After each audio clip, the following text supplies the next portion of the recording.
Raku is Japanese firing technique that the Japanese people started to use for their tea ceremony in the 16th century. And we changed it.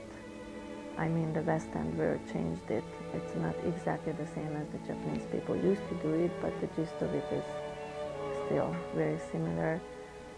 You fire your piece first in an electric kiln, and then you glaze it with your so-called Raku glazes. Those glazes melt or give you a certain kind of surface that you like for your piece.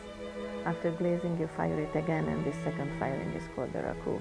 It's usually happening outside in a small kiln that is fueled with propane in most cases. Heat up the piece to a certain temperature. I heat it up to 1100 Celsius degree, and at that point, in a very short time, usually about 40 minutes, 45 minutes, so it's a heat shock for the piece because it's a very quick increase in temperature. At this point, the glaze are melted on the surface. You open up the kiln, and we have these long tongues and the mask and the gloves and everything to protect yourself from the heat.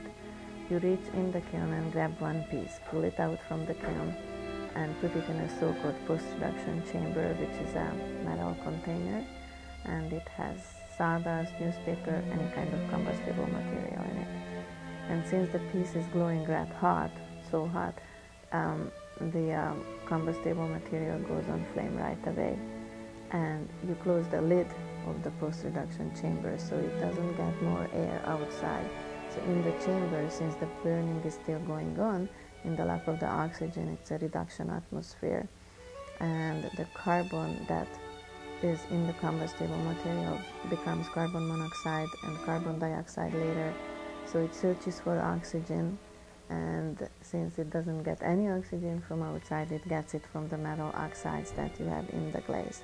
So chemically, it's a reduction process, and you end up having metal oxides and metal ions in your glaze, and that gives you this typical sheen and look, the metallic look and luster look on the piece.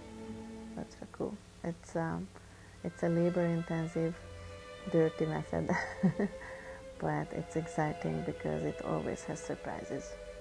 Sometimes very pleasant, sometimes really not pleasant.